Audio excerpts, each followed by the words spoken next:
Good morning.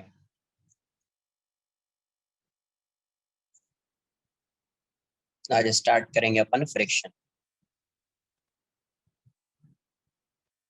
Sir वो जो pseudo force होता है वो yes, like what is the origin, like कहाँ से आता है, क्या लिखा उसमें? लाइक व्हाट हाँ, body will produce it, Tata mass virtual force है नहीं नहीं, लेकिन कहीं से। समझो ना, मैं क्या बता रहा हूँ। क्या नोट नोट क्या किया था, एक बार रीड करो। इट इज नोट क्या नॉट अ किया था? Real force, it's a yes, virtual force, it only wait arises wait when. Wait, बस यहाँ पे एक मिनट रुको ना। कैसा फोर्स है? वर्चुअल फोर्स, रियल फोर्स नहीं है। रियल फोर्स नहीं है तो सबसे पहले तो ऑब्जर्व कर ही नहीं पाएंगे। ये बताइए समझ में, सबसे पहली बात। ठीक है। सेकेंड थिंग, ये कभी एक्ट करेगा जब मोशन को कहाँ से एनालाइज करेंगे? When motion is analysed from non inertial frame. Correct. Yes sir. When motion is analysed from non inertial frame, मतलब एक बार तुम यहाँ पे हो और यहाँ पे कोई ऑब्जर्वर है। मुझे पहले ये बताओ, या एक ब्लॉक का एग्जांपल लो ना। ऐसा लिया, यहाँ पे एक ब्लॉक रख दिया था, एक ऑब्जर्वर यहीं पे है, एक ऑब्जर्वर यहाँ पे है। अब ये बताओ, इसके रेस्पेक्ट में क्या है? ये मोशन में है, इस डायरेक्शन में जा रहा है, बट इसके रेस्पेक्ट में ये रेस्ट में है। क्वेश्चन ऐसा था, एक लास्ट क्वेश्चन कराया यस था ना। Sir, yes yes. इसके रेस्पेक्ट में ये रेस्ट में है और इसके रेस्पेक्ट में मोशन में है। इसके रेस्पेक्ट में मोशन में है, मतलब ये अगर ए से जा रहा होगा तो ये ब्लॉक भी ए से जा रहा होगा। यही होता है ना। जैसे अगर ये ए से जा रहा है तो इसके इस बस के रेस्पेक्ट में ये रेस्ट में है ना यार। Yes sir, yes. यहाँ पे एक ब्लॉक रख दिया तो ये ब्लॉक इस बस के रेस्पेक्ट में रेस्ट में है, बिकॉज इसका पोजीशन चेंज ही नहीं हो रहा है। चेंज नहीं हो रहा है मतलब ये बस के रेस्पेक्ट में या इस ऑब्जर्वर के रेस्पेक्ट में ये रेस्ट में। बट इसके रेस्पेक्ट में ये किसमें है? ब्लॉक किसमें है? मोशन में, एक्सेलरेट कर रहा है block. Yes sir. Correct, accelerate कर रहा है। तो अब यहाँ से देखो, ये इसके रेस्पेक्ट में ये भी एक्सेलरेट कर रहा है, बट इसके रेस्पेक्ट में ये रेस्ट में है। तो रेस्ट में होने के लिए अगर इसके रेस्पेक्ट में रेस्ट में है, इसका मतलब इसका नेट एक्सेलरेशन इसके रेस्पेक्ट में जीरो होना चाहिए या नहीं होना चाहिए? यस सर, होगा।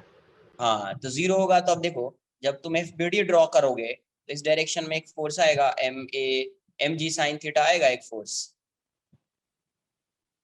यस सर, आएगा। आएगा। इसको भी देखो, यहाँ पे इतना भी मत करो, इसी को सॉल्व करो। ये बताओ, तुम क्या इसका एक्सेलरेशन क्या ऑब्जर्व करोगे? Acceleration of this block with respect to observer A. Acceleration of block with respect to observer A. A. Observer A observe करोगे। क्यों ऑब्जर्व करोगे? बिकॉज ये बस जा रहा है अच्छा, यहां से अगर तुम इसके मोशन को ऑब्जर्व करोगे तो acceleration of A with respect to observer B क्या होगा? Minus A. हाँ, मतलब इस डायरेक्शन में जाएगा। ये यस बना सर, ऐसा डायरेक्शन दिखा दिया, यस सर, माइनस यस। ए। क्लियर है? उसको लगेगा पीछे जा रहा है वो। हाँ। अब ये बताओ, इस पे कोई अगर यहाँ से कोई ऑब्जर्व कर रहा होगा, ये ऑब्जर्व कर रहा होगा, क्या इस पे इसको कोई फोर्स हॉरिजॉन्टल डायरेक्शन में दिखेगा क्या? एफबीडी बनाएगा वो, एफबीडी ऑफ ए। ये अगर इसका एफबीडी बनाएगा, बी बी ऑब्जर्वर है, तो क्या बताएगा? ये एम जी है, ये नॉर्मल है, यही लग रहा होगा। Yes sir.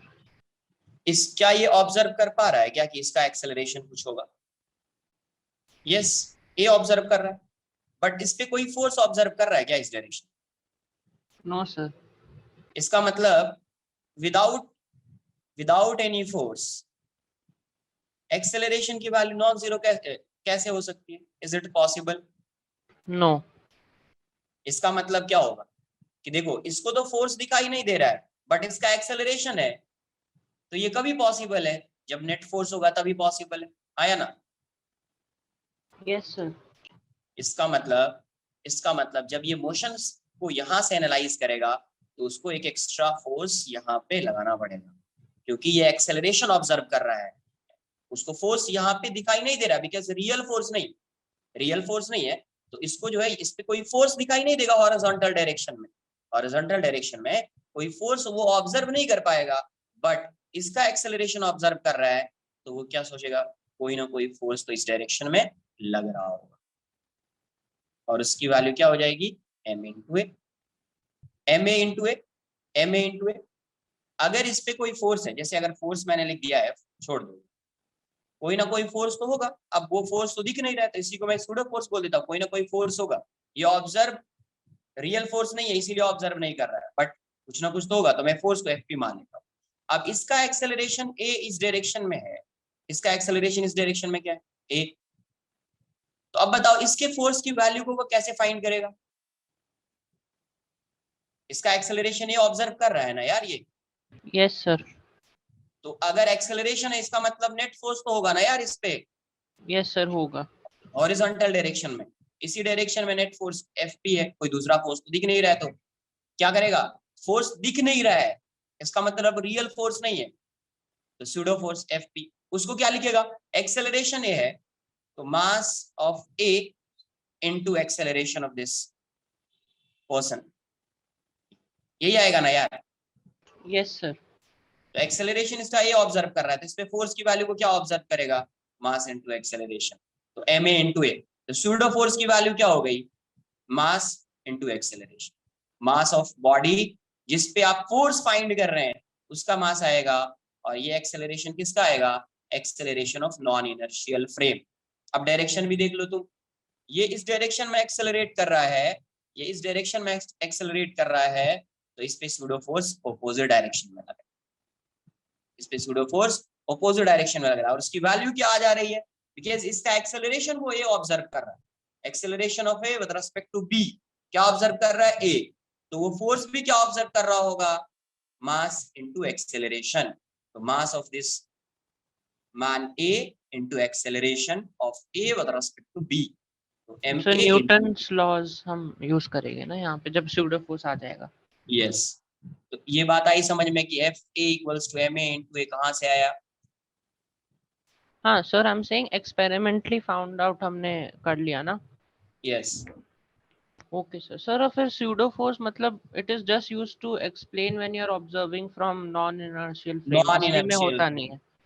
यस, ग्राउंड से ऑब्जर्व करेंगे तो नहीं दिखेगा, क्लियर है। Yes sir. देखो यहाँ से फ्रिक्शन, एक बात समझ लेते हैं फ्रिक्शन एक्ट क्यों करेगा, क्या है नहीं है। अगर if a block is placed on the ground, ground पे प्लेस कर दिया ऐसे, अगर इसका माइक्रोस्कोपिक व्यू, अपने को क्या लग रहा है कि यहाँ पे ये प्लेन सरफेस है, ये भी प्लेन सरफेस है, बट इसका माइक्रोस्कोपिक व्यू क्या आएगा, माइक्रोस्कोपिक व्यू, इसका माइक्रोस्कोपिक व्यू क्या होगा, ये ऐसा है, तो ये कैसा हो जाएगा, ऐसा होगा। माइक्रोस्कोपिक स्कोपिक व्यू देखोगे तो ये रफ होगा ना, इस टाइप से। ये सरफेस भी कैसा दिखेगा आपको, रफ। ये सरफेस भी आपको कैसा दिखेगा, रफ दिखेगा, इस टाइप से दिखेगा। तो ये क्या होगा, आप देखो, अगर ये एक दूसरे के कांटेक्ट में है, इसका मतलब क्या है कि वो एक दूसरे को इंटरलॉक कर रहा होगा, इंटरलॉकिंग हो रही होगी। जैसे ये सरफेस है, ये ऐसा है, ये ऐसा है, इस टाइप से। तो अभी क्या है, जब तुम इस पे फोर्स लगा रहे हो इस डायरेक्शन में, इस ब्लॉक पे जब आप फोर्स लगाओगे, तो देखो ये वाला सरफेस इसको इंटरलॉक कर लेगा, ये इसको करेगा, ये इसको करेगा, ये इसको करेगा, ये वाला इसको इंटरलॉक कर लेगा, मूव नहीं कर लेगा। जैसे ऐसे पुल किया, ये वाला सरफेस इसके साथ आएगा, कांटेक्ट में आ जाएगा, ऐसा पूरा ऐसा। मतलब ये सरफेस इसको इंटरलॉक कर रहा है, ये सरफेस इसको इंटरलॉक कर रहा है, ये सरफेस इसको इंटरलॉक कर रहा है, ये सरफेस इसको इंटरलॉक, वैसे इंटरलॉकिंग हो रही है। यहाँ पे क्या आ रही है, इंटरलॉकिंग। तो जब इंटरलॉकिंग होगी, तो उस केस में जब फोर्स, अगर आप फोर्स को शो करेंगे, तो देखो अभी कंपलसरी नहीं है ना कि ये सरफेस का जो कांटेक्ट है वो ऐसा ही दिखे।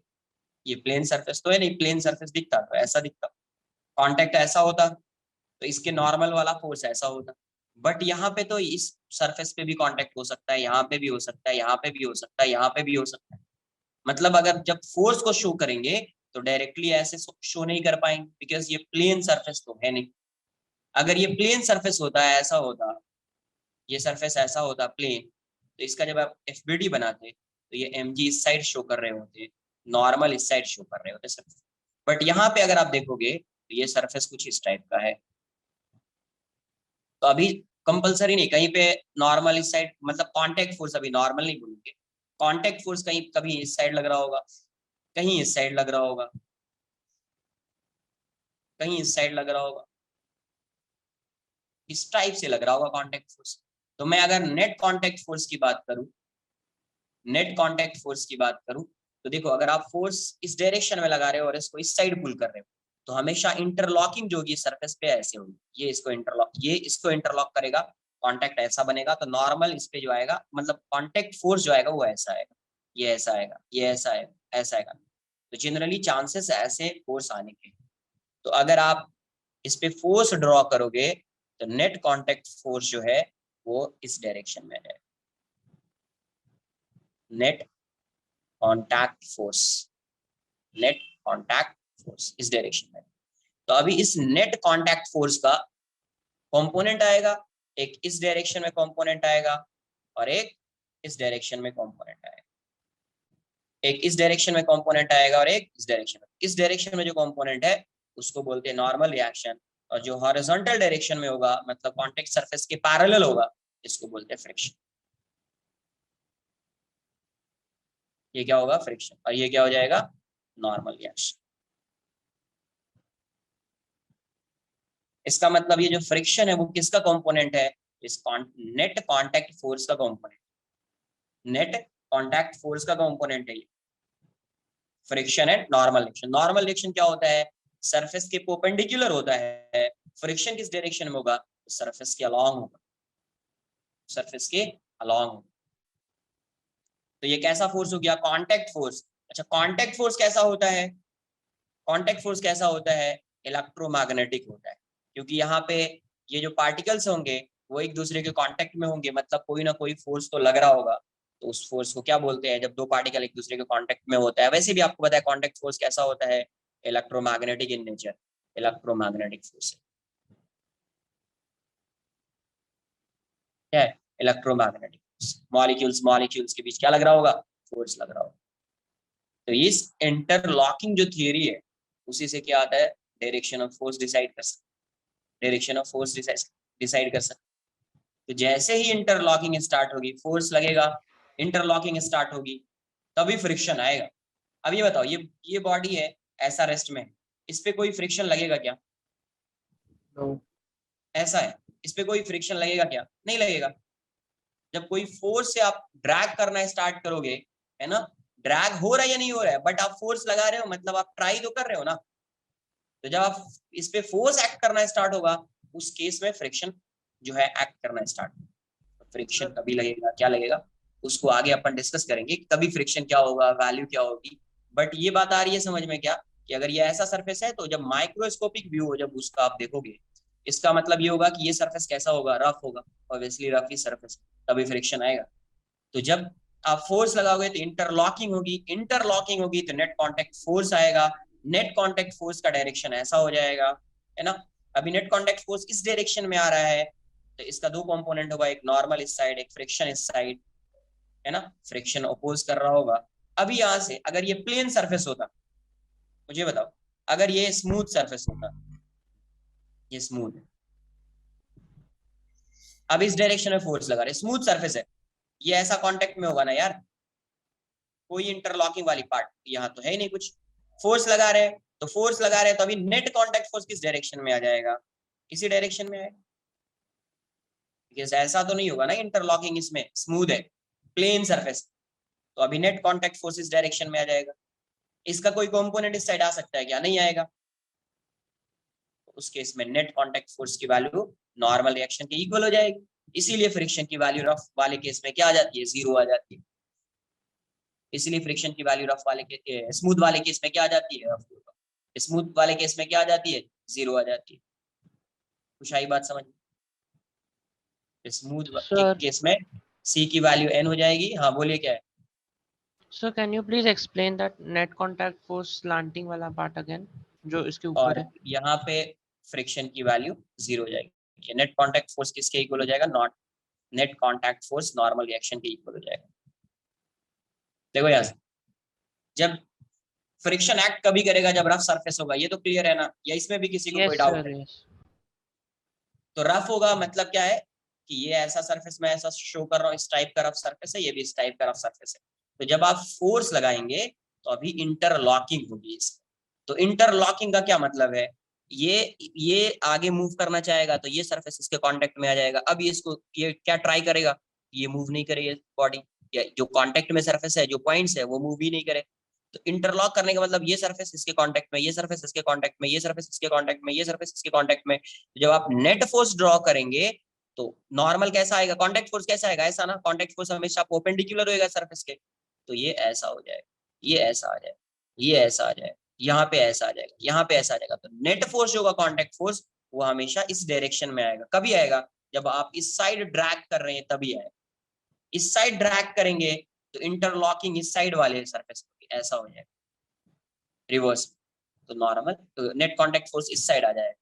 तो उसका दो कंपोनेंट आएगा, एक एक्स डायरेक्शन में, एक वाई डायरेक्शन, मतलब एक perpendicular to the contact surfaces, एक आएगा अलोंग द कॉन्टेक्ट सर्फेसेस। तो जो परपेंडिकुलर डायरेक्शन में आएगा उसको बोलेंगे नॉर्मल रिएक्शन, जो सरफेस के अलोंग आएगा उसको बोलेंगे फ्रिक्शन। और फ्रिक्शन कैसा फोर्स है? Electromagnetic force. फ्रिक्शन कैसा फोर्स है? Electromagnetic force. कांटेक्ट फोर्स है इसीलिए इलेक्ट्रोमैग्नेट। अगर ये स्मूथ सरफेस होता तो नेट कांटेक्ट फोर्स कैसा आता? कांटेक्ट तो ऐसा ही रहता, तो नेट कांटेक्ट फोर्स इस डायरेक्शन में आ जाएगा। तो उस केस में नेट कांटेक्ट फोर्स की जो वैल्यू होगी वो नॉर्मल रिएक्शन के इक्वल आ जाएगी। इसके इक्वल आ जाएगी? नॉर्मल के इक्वल आ जाएगी। और उस केस में फ्रिक्शन की वैल्यू क्या हो जाएगी? 0 हो जाएगी। कुछ आई बात समझ? पहले इसको ड्रॉ कर लो।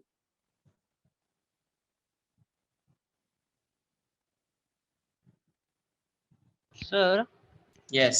Sir contact force right side नहीं आएगा क्योंकि सिर्फ राइट लेफ्ट साइड टच हो रहा होगा ना, इसलिए। कौन फोर्स लगाएगा? नहीं, if I apply force on the right side, then contact force will come on the left side because the other side will just be तो वही तो touching. बता रहा हूँ, वही तो बता रहा हूँ, अच्छा, ओके। है ना? इसलिए तो कांटेक्ट नेट कांटेक्ट फोर्स इस साइड आ गया ना। इस साइड अगर आप फोर्स लगा रहे हो कांटेक्ट फोर्स इस साइड आ जाएगा, बिकॉज ये सर, वाला surface. Yes. Sir contact force होना परपेंडिकुलर होता है, normal reaction is perpendicular to the touching surfaces, मतलब प्रेसिंग नॉर्मल ये, surfaces.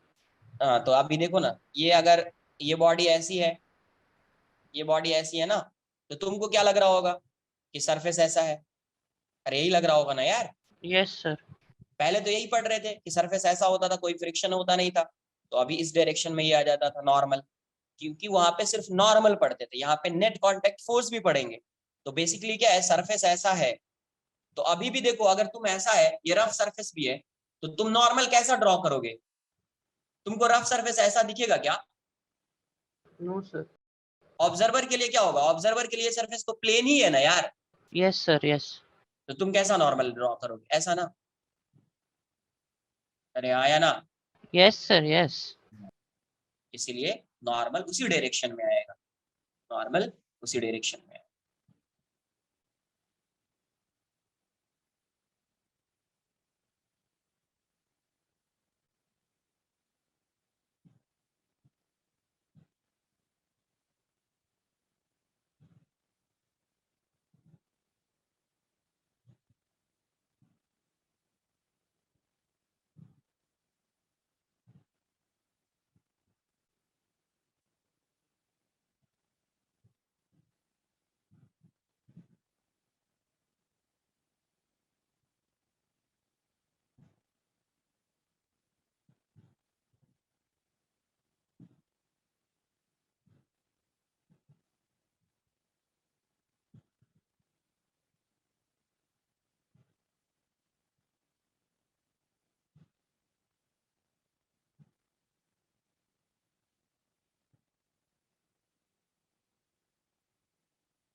Done.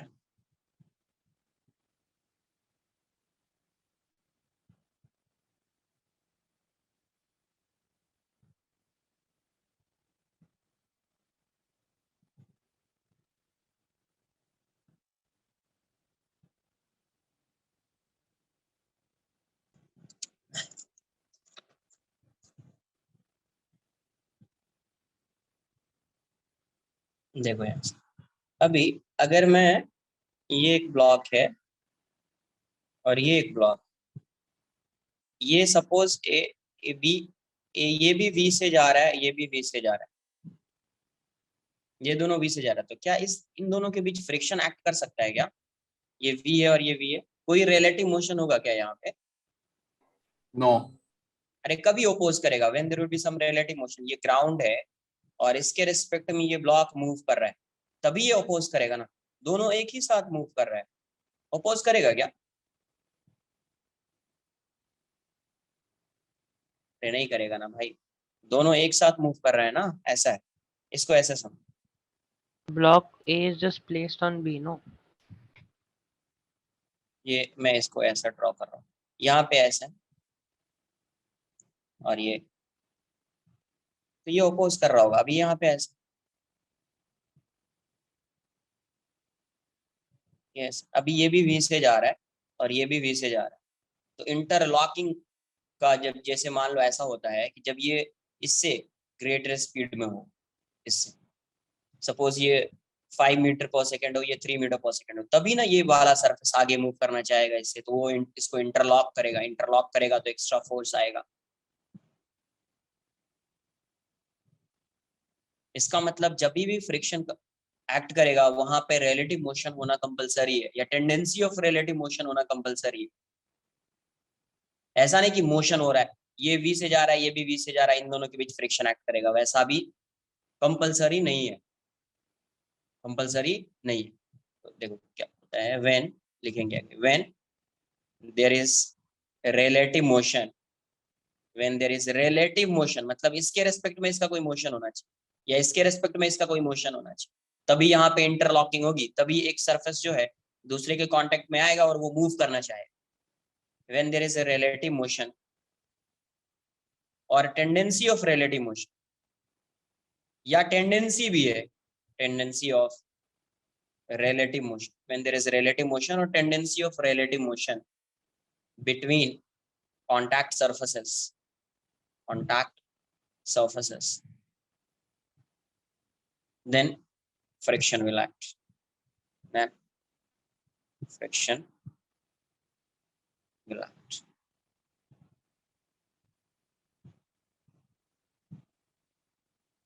In this case, friction opposes relative motion or tendency of relative motion, relative motion or tendency of relative motion,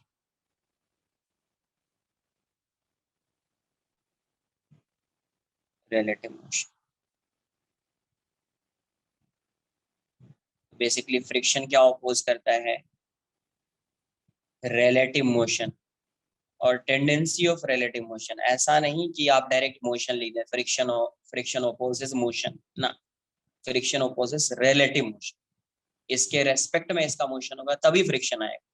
दोनों same velocity से जा रहा है तो कोई interlocking वैसा ही है, इसके कांटेक्ट में तो आएगा, बट ये आगे मूव ही नहीं करना चाह रहा है ना, मूव नहीं करना चाह रहा है तो फ्रिक्शन नहीं आएगा। तो इसी के बेसिस पे टेंडेंसी ऑफ रिलेटिव मोशन और रिलेटिव मोशन के बेसिस पे फ्रिक्शन को, है ना, डिफरेंशिएट करेंगे दो पार्ट में। Friction is of two types, first one is static friction, static friction, next is kinetic और डायनामिक फ्रिक्शन, काइनेटिक या इसे क्या बोलेंगे, डायनामिक फ्रिक्शन, डायनामिक फ्रिक्शन। तो ये स्टैटिक फ्रिक्शन कभी है, स्टैटिक मतलब बॉडी रेस्ट में होगी तभी लग रहा होगा ये, मतलब ये कभी एक्ट करेगा, it acts when there is a tendency of, when there is a tendency of, when there is a tendency of relative motion between contact surfaces, tendency of relative motion between contact surfaces,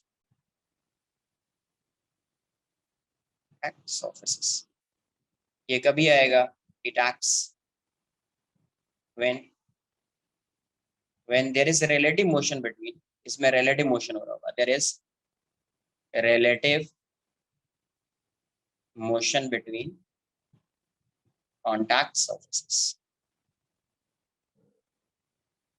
there is relative motion between contact surfaces, तभी आएगा ये, तभी आएगा ये, ठीक है। एक बार इतना कॉपी कर लो, फिर आगे देखते हैं इसकी वैल्यू कैसे फाइंड करेंगे, क्या होता है। Sir, yes sir, tendency of relative motion का example you can give, like how will it be? जैसे यहाँ पे मान लो सपोज ये ब्लॉक को इस ग्राउंड पे रख दिया है, तो इस साइड अभी ऐसे रेस्ट में है, तो यहाँ पे फ्रिक्शन की वैल्यू 0 होगी, बिकॉज कोई फोर्स एक्ट ही नहीं कर रहा है, मूव ही नहीं करना चाह रहा है। बट अगर मैं ऐसा अज्यूम कर दूं कि यहाँ पे फ्रिक्शन की मैक्सिमम वैल्यू जो पॉसिबल है ना, possible value of maximum, possible value of friction जो है, या maximum possible value of friction, इसी को बोलते हैं लिमिटिंग फ्रिक्शन। आगे डिस्कस करूंगा मैं सब, उसी को बोलते हैं लिमिटिंग फ्रिक्शन। सपोज कुछ वैल्यू है 10 है, 10 न्यूटन, इस साइड मैक्सिमम फ्रिक्शन कितना लग सकता है 10, तुम इस साइड फोर्स लगा रहे हो 5 न्यूटन, क्या ये मूव करेगा? No, sir. बट 5 न्यूटन लगाया है तो उसकी टेंडेंसी आएगी ना, क्यों लगाया है? उसको मोशन के लिए लगाया ना, बट मूव नहीं कर रहा है, बट 5 न्यूटन लगाया तो उसकी टेंडेंसी आएगी मोशन, क्यों लगाया है? मूव करे, बट मूव क्यों नहीं कर रहा है? बिकॉज 5 न्यूटन को फ्रिक्शन ओवरकम कर ले रहा है, इसीलिए ब्लॉक मूव नहीं कर रहा है, इसलिए ब्लॉक क्या कर रहा है? मूव नहीं कर रहा है। तो अभी भी बॉडी किस में है? रेस्ट में, रेस्ट में है, मतलब कौन सा फ्रिक्शन? Static friction. तो इस केस में मूव नहीं कर रहा, बट टेंडेंसी तो है उसकी, बिकॉज फोर्स लगा रहे हैं, इसकी वजह से टेंडेंसी आ रही है, फोर्स लगा रहे हैं इसलिए इसकी वजह से क्या आ रही है? इसकी टेंडेंसी आ रही है ना। उस केस में अभी भी मोशन में नहीं है, टेंडेंसी है, स्टैटिक फ्रिक्शन। इस केस में बॉडी मूव कर रहा होगा, रिलेटिव मोशन हो रहा होगा, है ना। तो when there is a relative motion between contact surfaces, then in that case kinetic friction will act. Sir, yes is it that when the body is not moving, the friction will be equal to the force applied? ताकि yes, all होगा होगा forces will. होगा, Okay, okay. वो सब आएगा, अभी सब आएगा, क्या होगा नहीं होगा सब आएगा, कॉपी करो ना इतना।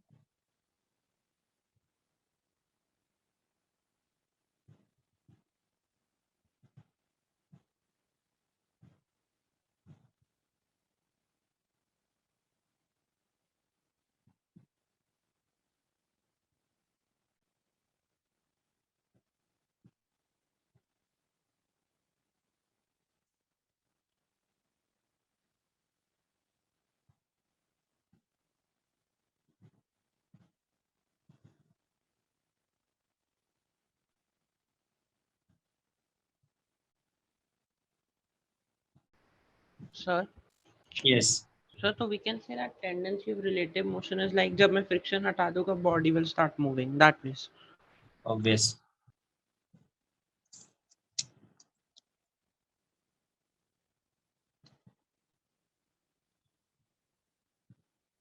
देखिए इस फ्रिक्शन की वैल्यू क्या होगी उसको समझ लेते हैं।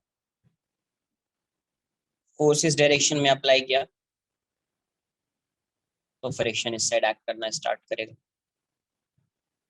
यहाँ पे एक नॉर्मल आएगा, डाउनवर्ड डायरेक्शन में mg जाएगा। अब मुझे बताओ, क्या अगर मैं यहाँ पे सपोज एक 5 kg लेता हूँ और एक 10 kg लेता हूँ,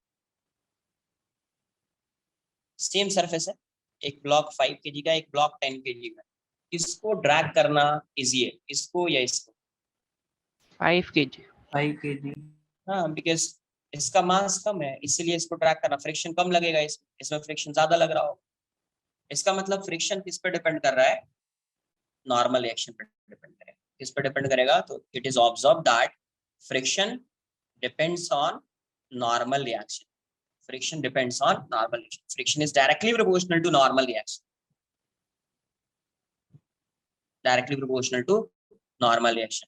तो फ्रिक्शन, जब इस प्रोपोर्शनलिटी का साइन हटाओगे तो कोई कांस्टेंट आता है, उस कांस्टेंट की वैल्यू होती है म्यू, तो म्यू इनटू एन। तो फ्रिक्शन क्या हो जाता है? Mu into N, where mu is coefficient of friction. Mu क्या होता है? Coefficient of friction, where mu is coefficient of friction. अगर अभी ये स्टैटिक फ्रिक्शन होता स्टैटिक फ्रिक्शन होता तो उस केस में क्या होता है? In case of static friction, in case of static, in case of static friction mu की वैल्यू हो जाएगी म्यू एस। म्यू की वैल्यू को क्या बोलेंगे? Mu S, coefficient of static friction.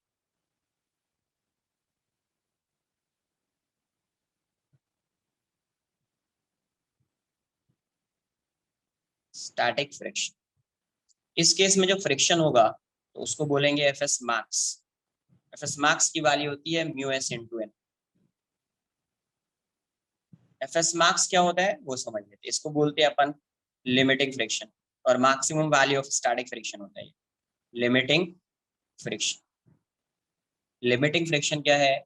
It is the maximum value of static friction, it is the maximum value of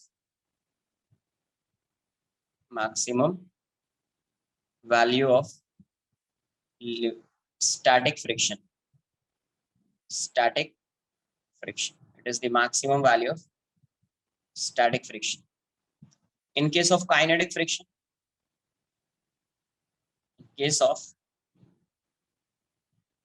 kinetic friction, mu की value हो जाएगी म्यू के। म्यू के क्या है? कोएफिशिएंट ऑफ काइनेटिक फ्रिक्शन,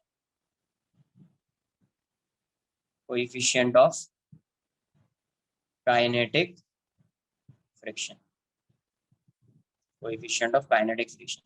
तो F के क्या हो जाएगा आपका? म्यू के इंटू एन, म्यू के इंटू एन। ये क्या है? Kinetic friction, kinetic. पहले इतना कॉपी कर, अभी क्या होगा, कैसे वैरी करेगा, क्या होगा, सब आएगा। इतना पहले copy. So can you show the lower part once?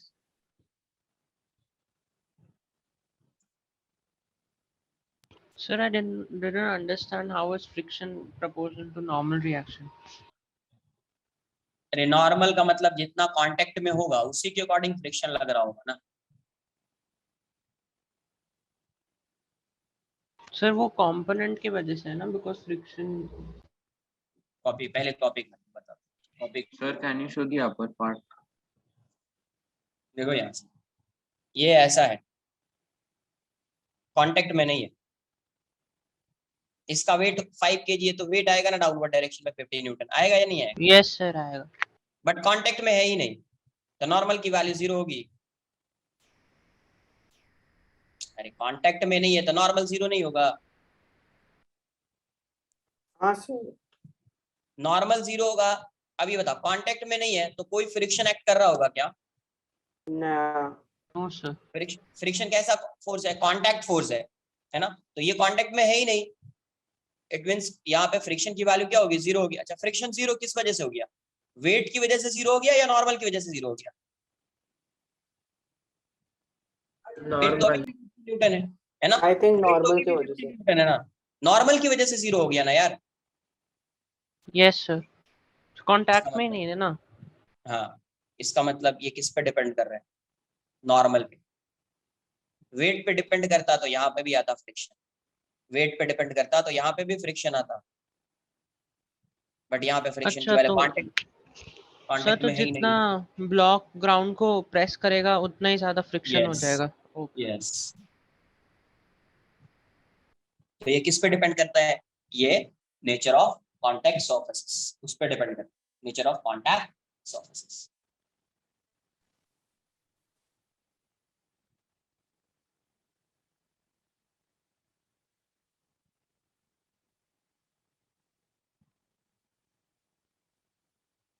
अच्छा म्यू के और mu S, which one is greater, mu S और mu K? Mu K. Mu के ग्रेटर, ओके। म्यू के ग्रेटर हो जाएगा। अच्छा ये बताओ, अगर ये मोशन कर रहा है इसका मतलब कुछ ना कुछ कांटेक्ट तो ब्रेक हुआ होगा ना, तभी तो मोशन कर रहा है। सर म्यू कांस्टेंट है ना?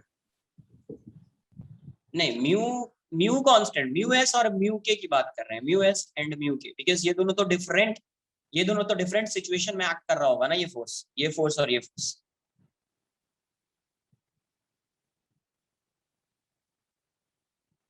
अरे मोशन में आ गया पार्टिकल। म्यू एस क्या है? म्यू एस कभी एक्ट करेगा जब बॉडी रेस्ट में होगी, उसकी टेंडेंसी हो। म्यू के कभी एक्ट करेगा जब बॉडी मोशन में है। तो ये बताओ, बॉडी रेस्ट में है तभी ज्यादा कांटेक्ट में है, या बॉडी मोशन में होगा तभी ज्यादा कांटेक्ट में होगा?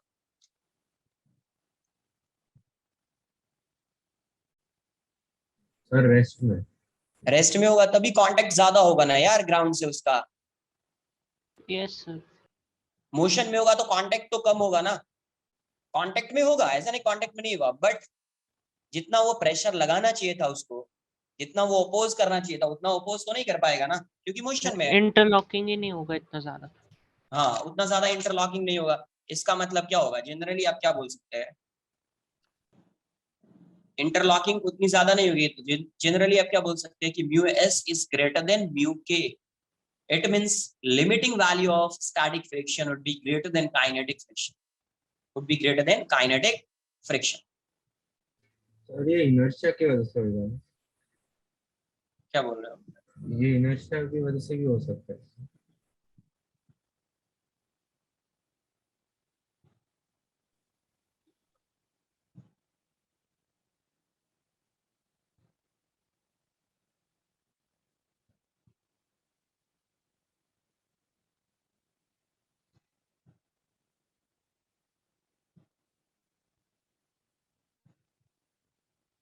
Done, sir. तो यहाँ से जनरली क्या होगा? Hello sir, Audible? क्या हुआ? सर कॉपी की? बिकॉज ऑफ फ्रिक्शन भी बोल सकते हैं क्या? बिकॉज ऑफ इनर्शिया भी बोल सकते हैं क्या? इनर्शिया डिफरेंट हो जाएगा, इनर्शिया अलग चीज है ना। इनर्शिया क्या होता है? स्टेट में चेंज का अपोज करता है ना वो। देखो क्या होता है एक्जेक्टली, क्या होगा कि ये रफ सरफेस अगर होगा या नहीं होगा। इनर्शिया बताओ, ये सरफेस की वजह से आएगा या बॉडी के की इनर्शियल प्रॉपर्टी मतलब मास की वजह से आएगा? इनर्शिया तो मास पे डिपेंड कर रहा होगा ना, है ना। सरफेस की वजह से नहीं आ रहा ना, सरफेस इसमें अपोज कर रहा है, मास अपोज नहीं कर रहा है, Sir, surface. inertia's tendency to stay on rest or to move, like दो type का रहता है, motion and rest. Inertia और motion है. Like as an athlete जो रहता है, so when it's running तो उसका वहाँ पे inertia, like train में रहते हैं, it's inertia of motion. अब बाहर निकल रहा है, the also runner Yes. process की inertia of motion में रहता है, time लगता है. करेक्ट। बट यहाँ पे फ्रिक्शन जो है, फ्रिक्शन और इनर्शिया दोनों डिफरेंट है ना, मैं वो बोल। Inertia की वजह से friction होता है, you can say that kind of. नहीं देखो, कंपलसरी नहीं कि इनर्शिया की वजह से ही फ्रिक्शन आएगा। देखो एक मिनट, ये बताओ पहले आप कैसे रिलेट कर सकते हो उसको, मैं वो बताता हूँ। इनर्शिया की वजह से कैसे फ्रिक्शन को अगर तो रिलेट करना है तो कैसे आप रिलेट कर सकते हो? इनर्शिया के लिए मास का होना कंपलसरी है, correct? Inertia is related to mass. Yes, sir. किससे? या डेंसिटी आप बोल सकते हैं, मास से रिलेटेड है। अच्छा, जो नॉर्मल रिएक्शन होगा, नॉर्मल रिएक्शन जो होगा वो भी किससे रिलेटेड होगा? मास से। इट्स समहाउ, है ना, इट्स सम एक्सटेंट मास से रिलेटेड होगा। अब फ्रिक्शन किससे रिलेटेड है? नॉर्मल से। तो अब इनडायरेक्टली बोल सकते हैं कि फ्रिक्शन किस पर डिपेंड करेगा? नॉर्मल पे, इनर्शिया पे। बट अब देखो, मैं एक एग्जांपल लेता हूँ यहाँ पे, फिर आगे उसको लिखता हूँ, ऐसे समझ लीजिए। इसका मास 5 kg है, इसका मास 5 kg है, 50 न्यूटन लग रहा है इस डायरेक्शन में। मैं यहाँ पे एक फोर्स लगा रहा हूँ इस डायरेक्शन में 50 न्यूटन का, और यहाँ पे भी फोर्स लगा रहा हूँ सपोज 10 न्यूटन का, और यहाँ पे फ्रिक्शन है। तो क्या बता सकते हैं फ्रिक्शन की कुछ क्या वैल्यू हो सकती है? कोई एक रफ आइडिया गेस कर सकते हो क्या कि कुछ ना कुछ वैल्यू होगी, जीरो होगी, नॉन जीरो होगी, क्या होगी वैल्यू? देखो अभी भी इसका मास है, बट तुम एक फोर्स इस साइड लगा रहे हो 50 न्यूटन का, और एक फोर्स इस साइड लगा रहे हो, एक्सटर्नल फोर्स है इस साइड 50 न्यूटन का। तो in this case normal reaction की वैल्यू क्या हो जाएगी? देखो, this plus this equals to this, तो normal reaction would be 0, correct? Do you agree with this? Normal would be 0। So friction also. here normal is 0, it means इसका जो contact होगा वो जस्ट ब्रेक हो चुका होगा, इसका मतलब फ्रिक्शन की वैल्यू क्या हो जाएगी, mu into N, it means friction would be 0। देखो यहाँ पे मास है ना, मास तो है ना 50 kg, मास है इसका 50 kg, ये मास 5 kg है, वेट 50 न्यूटन है, सॉरी 50 kg बोल, मास इसका 5 kg है, बट फ्रिक्शन की वैल्यू 0 हो गई ना। तो अगर मैं डायरेक्टली ऐसा बोल दूं friction is directly related to inertia, तब तो अभी रॉन्ग तो हो जाएगा ना, फिर यहाँ पे ये कॉन्ट्राडिक्ट करेगा ना ये स्टेटमेंट। फिर यहाँ पे ये 5 kg है, हाँ, बट किसी ना किसी एक्सटेंट तक मास का भी रोल है फ्रिक्शन में, मास का भी रोल है फ्रिक्शन में। कुछ आई बात समझ में? अरे कुछ समझा? Sir, I'm saying inertia is the ability to resist motion ना, तो वो here तो the other force was able to overcome its inertia and pull it up. अरे भाई Inertia इनर्शिया, is समझो एक मिनट, पहले सुन लो और फिर क्लियर होना चाहिए डाउट्स। एक बार समझो, नहीं आ रहा है फिर से पूछो, क्या बोल रहा हूँ समझो इसको। इनर्शिया के लिए कांटेक्ट में होना कंपलसरी है? No sir. No. इनर्शिया के लिए इसको कांटेक्ट में होना ग्राउंड के कंपलसरी है, यस और no? Sir no sir. No, sir. Friction के लिए कंपलसरी है या नहीं, ये बताओ। the friction. Yes, sir. तो तू फिर कैसे रिलेट कर रहे हो, सर इनर्शिया की वजह से ये अपोज कर रहा है, ऐसा क्यों बोल रहे हो? इनर्शिया तो कहीं पे भी अपोज करेगा ना यार, इधर सरफेस इज रफ और स्मूथ, कुछ भी सरफेस है, इनर्शिया में तो हमेशा ही अपोज करेगा ना, अगर कोई चेंज आ रहा है उसके स्टेट में तो, Yes, sir. irrespective of nature of surfaces। But friction कभी आएगा, जब ये Only surface when it is in contact. हाँ कांटेक्ट में होगा और रफ होगा तभी आएगा। बट इनर्शिया तो कभी भी आ सकता है ना, कहीं भी आ सकता है वो। अरे कभी भी अगर उसके स्टेट में कहीं पे चेंज होएगा तो वहां पे आएगा inertia of motion, inertia of rest, inertia of direction आएगा। Yes, sir. तो इसीलिए डायरेक्ट रिलेट नहीं करना, ऐसा नहीं बोलना कि फ्रिक्शन जो है इनर्शिया की वजह से आ रहा है। आ रही है बात समझ में? क्योंकि फ्रिक्शन के आने के लिए कंपलसरी क्या है, कांटेक्ट में होना कंपलसरी है, कांटेक्ट में होना कंपलसरी, ठीक है। So friction is independent of inertia. Only interlocking पे depend करता है. ऑब्वियस नहीं, तो मैं ऐसा नहीं बोल रहा हूँ कि इंडिपेंडेंट वाली चीज नहीं बोल रहा, मैं रिलेट ही नहीं कर रहा हूँ ना, मत रिलेट करो ना यार, रिलेट मत करो ना उसको, कंफ्यूज हो जाओगे फिर तुम, ठीक है, रिलेट मत करो उसको। Sir, और kinetic friction की max value कुछ नहीं होती है? वो म्यू के इंटू एन ही होती है, वही होती है मार्क्स, और मार्क्स नहीं एक ही वैल्यू होती है उसकी। देखो यहाँ से जनरली क्या होगा, generally mu K is less than mu S, मतलब F K is less than F S max. यो अगर क्वेश्चन में कुछ भी गिवन नहीं है mu K and mu S, if mu is not specified, if mu is not specified, then कुछ भी गिवन नहीं है म्यू के बारे में कि ये जो है म्यू जो है कोएफिशिएंट ऑफ काइनेटिक फ्रिक्शन है और कोएफिशिएंट ऑफ स्टैटिक फ्रिक्शन है, then in that case then mu equals to mu S equals to mu K. तब आपको क्या करना है, म्यू एस और म्यू के को इक्वल कंसिडर कर लेना है, ठीक है। If mu is not specified, अगर क्वेश्चन में सिर्फ म्यू गिवन है, उसमें उसने स्पेसिफाई नहीं किया है कि ये म्यू एस है और म्यू के, उस केस में आप क्या करेंगे, mu equals to mu S equals to mu K. Clear है? एक एग्जांपल लेते हैं, उससे थोड़ा क्लियर होगा ये मैक्सिमम क्या है, क्या होता है, नहीं होता है। जैसे देखो ये 5 kg है और यहाँ पे फोर्स है, और यहाँ पे म्यू जो लग रहा है म्यू के इज 0.3, म्यू के 0.3 एंड म्यू एस इज 0.5, ऐसा अज्यूम कर लिया। तो जब आप एफबीडी ड्रॉ करेंगे, इसकी एफबीडी कैसी आएगी, तो डाउनवर्ड डायरेक्शन में 50 न्यूटन लग रहा होगा, इस डायरेक्शन में नॉर्मल लग रहा होगा, इस डायरेक्शन में फोर्स लग रहा है, कुछ फ्रिक्शन की वैल्यू आएगी इस डायरेक्शन में, ठीक है। तो नॉर्मल की वैल्यू तो एन नॉट अज्यूम कर लेता, एन नॉट की वैल्यू क्या हो जाएगी, एन नॉट -50 इस डायरेक्शन में मूव नहीं कर रहा है, है ना, 50 इक्वल्स टू क्या हो जाएगा, 0 हो जाएगा, equals to 0, therefore n not equals to 50 newton. तो यहाँ से क्या आ जाएगा, एफ एस मैक्स क्या आ जाएगा, हेंस एफ एस मैक्स की वैल्यू क्या आ जाएगी, maximum value of static friction is mu S into N, 0.5 into 50, कितना हो जाएगा 25 न्यूटन। एंड एफ के की वैल्यू क्या आ जाएगी, म्यू के इंटू एन, ये हो जाएगा 0.3 इंटू 50, कितना आएगा 15 न्यूटन। 15, पहले इतना कॉपी करो, इस अभी इस पे यहाँ पे मैं एक टेबल ड्रॉ करूँ, क्या बनेगा नहीं होगा वो समझ में आएगा, पहले इसको कॉपी करो।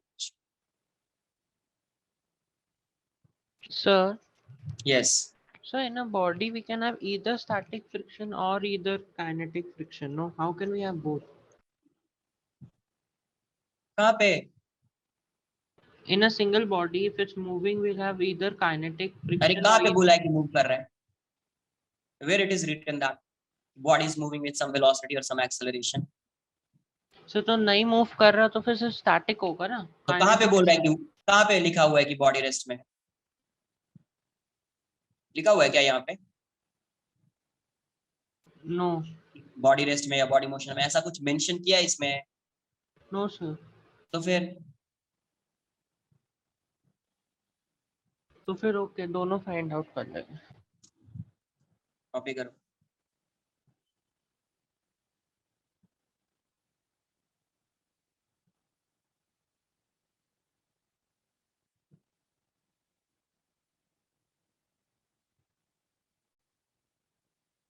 सर म्यू के और म्यू एस दोनों कांटेक्ट फोर्स की वजह से रहते हैं ना? म्यू के और म्यू एस वो नेचर ऑफ सरफेस पे डिपेंड कर रहा है, किस पे डिपेंड कर रहा है, नेचर ऑफ सरफेस। सर अगर सरफेस सेम है तो वो दोनों इक्वल रहने चाहिए। ये बताओ कि जब अगर ये रेस्ट में है तो इंटरलॉकिंग ज्यादा, उस केस में अगर तुम फोर्स लगाओगे तो उस केस में ये जो सरफेस है उसके अकॉर्डिंग इसकी इंटरलॉकिंग ज्यादा रहेगी। अगर ये दोनों ये मोशन में आ जाएगा, इसके रिस्पेक्ट में ये मूव करने लगेगा तो इंटरलॉकिंग क्या हो जाएगी, कम हो जाएगी। कम हो जाएगी। तो इंटरलॉकिंग ज्यादा है मतलब फ्रिक्शन की वैल्यू ज्यादा होगी। Yes, but sir. दोनों केस में नॉर्मल रिएक्शन सेम है, इधर पार्टिकल इज एट रेस्ट और moving, Yes, sir. In both cases normal reaction would B same. तो आपको पता है कि जब रेस्ट में है इंटरलॉकिंग ज्यादा होगी, मतलब फ्रिक्शन की वैल्यू ज्यादा होनी चाहिए, मैक्सिमम फ्रिक्शन ज्यादा होना चाहिए, इसलिए म्यू एस ग्रेटर होता है एंड म्यू के लेस होता है। Yes, sir. ठीक है,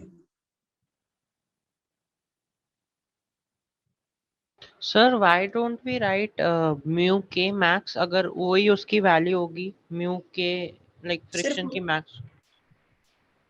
फ्रिक्शन की मैक्स वैल्यू क्या बोल रहे हैं, नहीं sorry I am saying why don't we write F K max. एक ही वैल्यू होती है इसीलिए एफ के मैक्स नहीं, एक वैल्यू को मैक्सिमम मिनिमम बोलते हैं क्या, नो कोई सर, भी एक, मान और लो एक्स है, एक्स की एक ही वैल्यू आ गई 1 और कोई वैल्यू नहीं है, यूनिक वैल्यू है, तो यूनिक वैल्यू को कभी मैक्सिमम मिनिमम बोलते हैं क्या, नो नो नो, कभी बोलते हैं मैक्सिमम मिनिमम, जब डिफरेंट डिफरेंट वैल्यूज होती है सर तो फिर अभी दैट समझे इज तो सेम फॉर एफ नहीं, एस एक्स नहीं एस मैक्स नो। स्टैटिक के लिए सेम नहीं आएगा, कॉपी करो ना पहले, एक बार कॉपी तो करो, समझ में आएगा, आगे बताऊंगा समझ में आएगा, कॉपी करो, एक टेबल बताऊंगा वो से समझ में आ जाएगा कि क्यों वो उसको मैक्सिमम बोल रहे हैं, क्यों मैक्सिमम ले रहे हैं, समझ में आएगा, कॉपी तो करो एक। इस टेबल के बाद फ्रिक्शन के डाउट्स खत्म हो जाएंगे आपके, कॉपी कर लीजिए।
देखें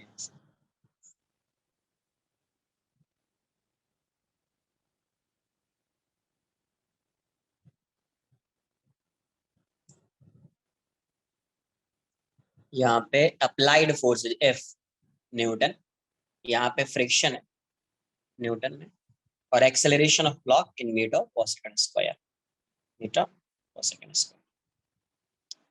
अभी बताओ अगर अप्लाइड फोर्स की वैल्यू 0 होगी तो कितना फ्रिक्शन एक्ट कर रहा होगा उस ब्लॉक पे? 0 0 एक्सेलरेशन क्या होगा उसका? 0 अप्लाइड फोर्स की वैल्यू 5 न्यूटन है, तो फ्रिक्शन की वैल्यू क्या होगी? Non zero. 4 ऐसे समझो, यहाँ पे मैक्सिमम फ्रिक्शन कितना लग सकता है? मैक्सिमम फ्रिक्शन 25 न्यूटन लग सकता है या नहीं लग सकता, ये बताओ। Yes sir. मैक्सिमम फ्रिक्शन कितना लग सकता है? बिकॉज एफ की वैल्यू कुछ गिवन नहीं है, मैक्सिमम फ्रिक्शन कितना लग सकता है? 25 न्यूटन। ये बताओ अगर इस बॉडी को मैंने ये ब्लॉक को मैंने ऐसा रख दिया, यहाँ पे फोर्स लगा रहे हैं और यहाँ पे मैक्सिमम वैल्यू फ्रिक्शन की है, मतलब ये क्या है? Maximum value of static friction, मतलब जब बॉडी रेस्ट में है तभी की मैक्सिमम वैल्यू है। ये बताओ इसको मोशन में लाने के लिए तुमको मिनिमम कितना फोर्स लगाना पड़ेगा? 26 न्यूटन। 25। ग्रेटर देन 25 न्यूटन ना? Yes sir. अगर ये ब्लॉक को अभी अज्यूम कर रहा हूँ, देखो अभी सब केस अज्यूम करेंगे, मोशन, रेस्ट सभी, तो अभी ये रेस्ट में है इनिशियली, अब फोर्स की वैल्यू 0 है तो कोई फ्रिक्शन एक्ट नहीं कर रहा होगा, मूव ही नहीं कर रहा है। अब इस पे अगर मैं 5 न्यूटन का फोर्स लगाता हूँ, ये मूव करेगा क्या? नहीं करेगा। क्यों? क्योंकि 25 न्यूटन जो है ये मैक्सिमम फ्रिक्शन इस पे एक्ट कर रहा है, कभी जब ये रेस्ट में है तभी इस पे मैक्सिमम फ्रिक्शन की जो वैल्यू होगी वो 25 न्यूटन, वो कितनी होगी? 25 न्यूटन। तो क्या 5 न्यूटन फोर्स लगाने से ये मूव करेगा? नहीं करेगा। तो इस साइड कितना फ्रिक्शन लग रहा होगा ये बताओ पहले? 25 लगेगा क्या? नहीं सर, सर नो, 25 लगेगा तो मूव करेगा दैट इज सर, जितना फोर्स रहेगा उतना ही फ्रिक्शन लगेगा। यस, अगर इस साइड 5 न्यूटन है तो मूव नहीं कर रहा है ये, तो ऐसा नहीं कि 25 लगा दिया, अगर इस साइड 25 लगाओगे तो ये 25 लग रहा है, ये 5 लग रहा है, तो ये इस साइड मूव करने लगेगा। और ये पॉसिबल है कि ये ब्लॉक नो ऐसा है, नो। मैं फोर्स इस डायरेक्शन में लगा रहा हूँ, ये ब्लॉक इस डायरेक्शन में मूव कर रहा है, पॉसिबल नहीं। इसका मतलब अगर आपने 5 न्यूटन का फोर्स लगाया है तो व्हाट, ये मूव नहीं कर रहा, मतलब एक्सेलरेशन 0 है। Acceleration 0, it means net force acting on the block would be 0। तो एक साइड 5 है तो दूसरे साइड भी 5 होगा, मतलब फ्रिक्शन की वैल्यू कितनी होगी? 5 न्यूटन। कोई डाउट है इसमें? Sir, I had a question. Yes. Like different space, like अगर एक बॉडी को 10 न्यूटन फोर्स चाहिए रहेगा हिलने के लिए, but Correct. इस स्पेस 5 न्यूटन स्पेस लगता है, तो it will still move अगर स्पेस रहेगा with vacuum, absence of friction. Vacuum, ये बताओ वैक्यूम में फ्रिक्शन एक्ट कर रहा होगा? नहीं सर, कोई मीडियम में नहीं एक्ट करने के लिए फ्रिक्शन के साथ। तो ये बताओ जब कोई ड्रैग फोर्स है ही नहीं तो तुम वहां पे 0.011 न्यूटन भी लगाओगे ना तो भी मूव करेगा ना वो? हाँ sir, because opposite force act करने के लिए नहीं रहते मीडियम में। हाँ करेक्ट। जैसे मान लो 100 kg का एक ब्लॉक लिया, 100 kg का, Yes sir. और यहाँ पे तुमने फोर्स लगा दिया 0.000001, तो भी ये मूव करेगा, है ना? So like in like अगर हम लोग एयर में रहते हैं और उसका मीडियम में मूव करते हैं तो it takes more force as compared to water. जैसे कि वाटर में किसी को लिफ्ट करना रहता है 50 Correct. kg का, तो that's the similar reason कि मीडियम का Yes. डिफरेंस रहता है डेंसिटी Yes, वगैरह। yes, yes.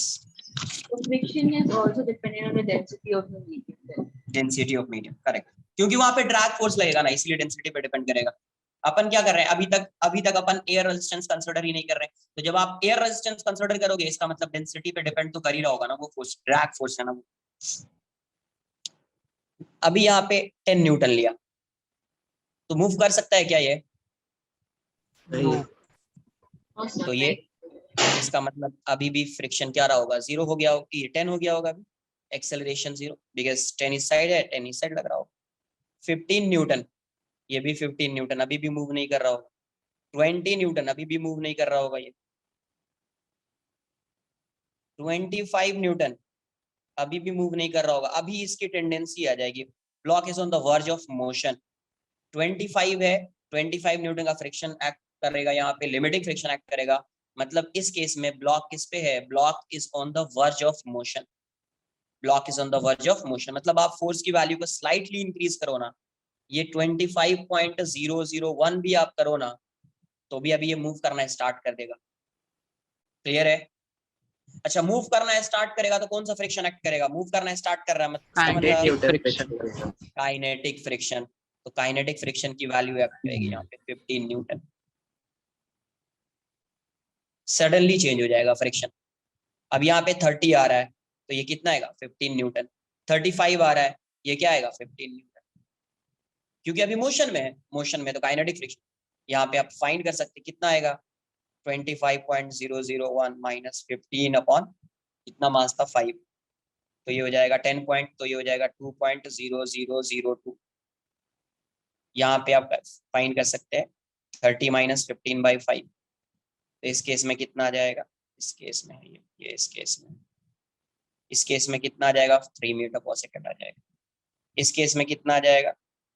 35 माइनस 15/5, तो 4 आ जाएगा।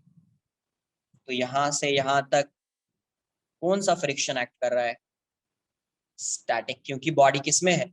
रेस्ट में। ये स्टैटिक फ्रिक्शन, और ये स्टैटिक फ्रिक्शन की कौन सी वैल्यू है?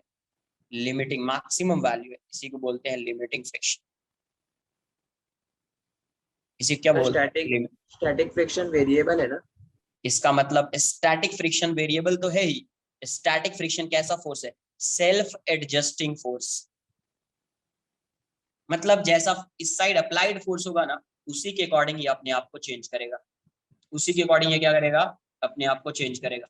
जैसे ये 0 है तो 0 लग रहा है, ये 5 है तो ये 5 हो गया, ये 10 है तो ये 10 हो गया, ये 15 है तो ये 15 हो गया, ये 20 है तो ये 20 हो गया, ये 25 है तो ये 25 हो गया। तो ये सब कैसा? सेल्फ एडजस्टिंग फोर्स है स्टैटिक फ्रिक्शन। और ये सब कैसा फ्रिक्शन है? काइनेटिक। काइनेटिक फ्रिक्शन हमेशा कांस्टेंट रहेगा। Kinetic friction.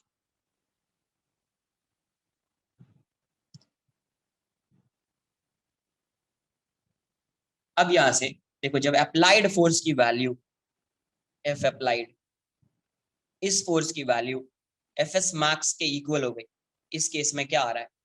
Block is on the verge of motion. Block is on the verge of motion. Block is on the verge of motion हो जाएगा। तो जब भी आपको मिनिमम फोर्स फाइंड करना होगा, क्वेश्चन में पूछा जाए मिनिमम फोर्स, है ना, मिनिमम फोर्स रिक्वायर्ड, है ना, टू ड्रैग द ब्लॉक और मूव द ब्लॉक और एक्सेलरेट द ब्लॉक, ऐसा, तो उस केस में क्या करना पड़ेगा? आपको बाउंड्री कंडीशन लेना होता है। मिनिमम बोला है तो F applied equals to F S max ही लिखेंगे। आपको पता है यहाँ से जो वैल्यू आएगी उसमें तो ये मूव नहीं करेगा, बट मिनिमम उतना चाहिए। उससे आप थोड़ा सा भी इंक्रीज कर दिया ना, जैसे 25 है, किसी ने ऐसा कर दिया 25.00000000001, तो भी ये मूव करेगा। अब ये वाली वैल्यू जो है ये टेंडिंग टू 0 है ना यार, तो इसीलिए अगर क्वेश्चन कभी ऐसा आ जाए फाइंड द मिनिमम, तो मिनिमम के लिए आप यही यूज करेंगे। मिनिमम के लिए यूज करेंगे। अगर मैं यहाँ से ग्राफ ड्रॉ करूं, ग्राफ, तो कैसा होएगा देखते हैं। यहाँ से ये अप्लाइड फोर्स है न्यूटन में, और ये जो है फ्रिक्शन में, ये भी न्यूटन में।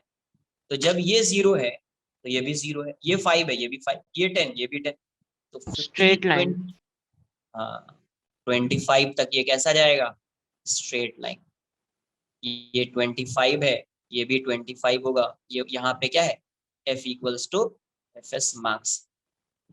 यहाँ पे कांस्टेंट, ये ऐसा, ये ऐसा, ऐसा। ये बताओ, अगर मुझे ये एंगल फाइंड करना होता, इस एंगल की वैल्यू कितनी होती है? थीटा की वैल्यू कितनी होती है? 45 डिग्रीज। बिकॉज ये 25 है, ये 25 है, तो थीटा 45 डिग्री आ जाएगा। अब ये बताओ आगे क्या होगा? आगे तो यहाँ से ऐसा नहीं जा सकता है, बिकॉज इसकी वैल्यू 15 न्यूटन है, तो कहीं यहाँ से जाएगा, स्ट्रेट लाइन होगा, पैरेलल कांस्टेंट रहेगा, तो यहाँ से सडनली वो चेंज हो जाएगा, सडनली चेंज होगा।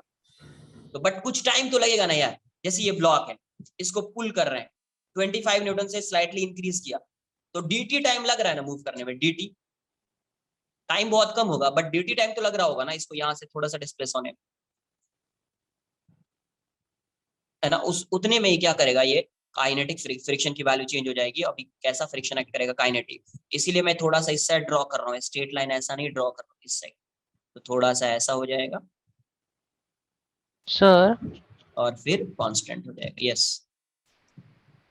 सर वो जो स्लांट लाइन बनाया आपने that is for 25.000 for those forces हाँ नो। उसी टाइप के लिए, करेक्ट उसी टाइप के लिए बोल सकते हैं आप, क्योंकि कुछ तो टाइम जाएगा ना यार, जाएगा या नहीं जाएगा इसको Yes, मूव sir. करने के लिए। जैसे 25 में 25 न्यूटन लग रहा है मैक्सिमम फ्रिक्शन, 25 लगा रहे हो, मूव तो नहीं करेगा।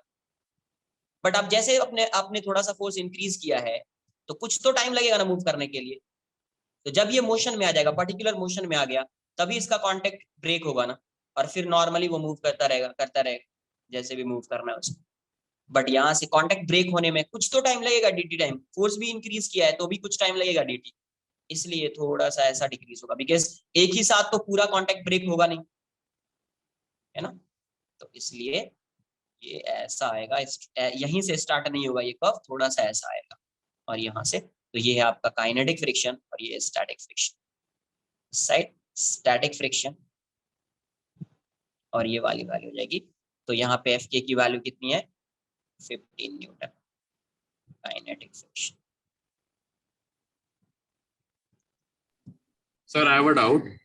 Yes Sir, but once the body becomes in motion, it can also go to 20 Newton and will still move. Yes, अगर सपोज आपने ये मोशन में है, if body is in motion, body motion में है, आपने फोर्स को क्या किया डिक्रीज किया। जैसे सपोज 35 है, मैंने अभी 30 ले लिया, 6 मान लो 20 ले लिया, बट मोशन में है अभी बॉडी, 20 न्यूटन अगर फोर्स लेने से, अभी ऐसा नहीं कि अब 35 से मैंने 20 कर दिया तो बॉडी रेस्ट में आ गया, गिवन नहीं है ना कि 20 न्यूटन में आए, 20 न्यूटन फोर्स लग रहा है तो अभी भी मोशन में है, मोशन में है तो कौन सा फ्रिक्शन काइनेटिक। Kinetic. ऐसा नहीं कि 25 लगा देना, एक बार मोशन में आ गई ना बॉडी, एक बार मोशन में आ गई बॉडी, जैसे अगर मैं ऐसा बता दूं कि एक बार ये मोशन में आ चुकी है, इसका कुछ एक्सेलरेशन हो चुका है, अब यहाँ पे काइनेटिक फ्रिक्शन लग रहा था, मोशन में है 15 न्यूटन, इस साइड फोर्स लगाया था 35 न्यूटन का, अभी मोशन में है, इस फोर्स को डिक्रीज कर दिया 20 न्यूटन कर दिया, अभी भी मोशन में ही है ना 20 न्यूटन, अभी भी ये एक्सेलरेट ही कर रहा होगा, ये 20 है ये 15 है। अगर मान ले किसी ने 10 न्यूटन कर दिया तो 10 न्यूटन कर दिया तो अभी भी अगर ये मोशन में होगा तो 15 न्यूटन ही लगेगा। हाँ अब ये रिटार्ड कर रहा होगा, इसकी वेलोसिटी डिक्रीज हो रही होगी, तो after some time velocity of this particle will be zero, particle will come at rest. Sir ऊपर वाले केस में भी डिक्रीज होगा ना 20 न्यूटन में? किस में 20 में क्यों डिक्रीज 20 होगा, न्यूटन क्यों डिक्रीज होगा 20 न्यूटन में? सर वेलोसिटी कम हो गई ना। वेलोसिटी कम नहीं हो गई, उसका सॉरी रेट, फोर्स कम हो गया ना। नहीं इंक्रीज, देखो अभी भी ये क्या है 20 न्यूटन है और ये 15 न्यूटन है, इसका मतलब नेट फोर्स अभी भी इस पे इसी डायरेक्शन में है, अभी भी बॉडी एक्सेलरेट कर रही होगी। हाँ एक्सेलरेशन की वैल्यू कम हो गई है, ऐसा थोड़ी कि ये बॉडी रिटार्ड कर रहा है, वैसा है क्या? No sir but the friction value should change no. Friction की वैल्यू क्यों चेंज हो जाएगी यार, मोशन में बॉडी है तो कैसे फ्रिक्शन की वैल्यू चेंज हो जाएगी? अच्छा we only have to consider if it is in motion और रेस्ट, उसके हिसाब से विल चेंज द फ्रिक्शन। हाँ अभी ये मोशन में है ना, अगर तुमने इसको 20 न्यूटन किया ना, सपोज 35 को तुमने 20 न्यूटन कर दिया, बट बॉडी किस में है मोशन में है, तो काइनेटिक फ्रिक्शन ये करेगा, अभी भी एक्सेलरेट करेगा, 20 है ये 15 है, 20 इज ग्रेटर देन 15, इस डायरेक्शन में एक्सेलरेट कर रहा होगा। तुमने 35 से 10 न्यूटन कर दिया ना और बॉडी मोशन में है, तो यहाँ पे 10 न्यूटन, यहाँ पे 15 न्यूटन, अभी इसकी वेलोसिटी डिक्रीज हो, मोशन में ही है। अगर बॉडी मोशन में है मतलब kinetic friction irrespective of applied force, motion में है तो काइनेटिक फ्रिक्शन एक्ट करेगा। कुछ आई बात समझ में क्या? Yes topic sir we can't find the value of mu s and mu k। What can't find the value of v, क्या बोल रहे हो? Can't find the value of what, which physical quantity? Sir I am asking if like mu s and mu k जो constants है, हाँ उसकी, can we find their values? नहीं वैसा कोई फंक्शन नहीं आएगा जिसे फाइंड कर पाओगे। हाँ कभी किसी किसी केस में फ्रिक्शन दिया होगा, उस केस में फाइंड करेंगे, वैसा होगा। हाँ, बट ऐसा नहीं कि कोई फंक्शन से आप डायरेक्टली फाइंड नहीं कर पाओगे कि उसका कुछ फंक्शन होता है, वैसा नहीं। Okay sir. सर आपने बोला था sir mu S and mu K do they depend on the roughness of the surface? Yes, but उससे डायरेक्टली फाइंड नहीं कर पाएंगे ना, मतलब कोई ऐसा फंक्शन ही नहीं बना है जिससे म्यू की वैल्यू फाइंड कर पाएंगे कि म्यू की वैल्यू ये हो। रफनेस के बेसिस पे डिसाइड किया जाएगा कि हाँ इसका क्या होगा, फ्रिक्शन क्या होना चाहिए, नहीं होना Then चाहिए। how But do they calculate in the lab or what, like those, if there is no formula? अरे भाई ये बताओ, मान लो 10 न्यूटन का फोर्स लगा रहे हैं इस साइड, ठीक है, एक्सेलरेशन तो कंसीडर कर, एक्सेलरेशन तो फाइंड कर सकते हैं ना इस बॉडी का, Yes sir. या ऐसा एक्सेलरेशन भी कैसे फाइंड करोगे? मान लो 0 से स्टार्ट किया, t इक्वल्स टू 0 से ये मोशन स्टार्ट कर रहा है और t इक्वल्स टू 5 पे कुछ इतनी वेलोसिटी हो गई, अपने को इस डायरेक्शन में फोर्स पता है, वेलोसिटी इतनी हो गई, you can find the value of acceleration. Acceleration आ जाएगा तो you can find the value of frictional force, अच्छा ओके ओके। तो आ जाएगा ना म्यू की वैल्यू। हाँ okay sir. So can you show lower part?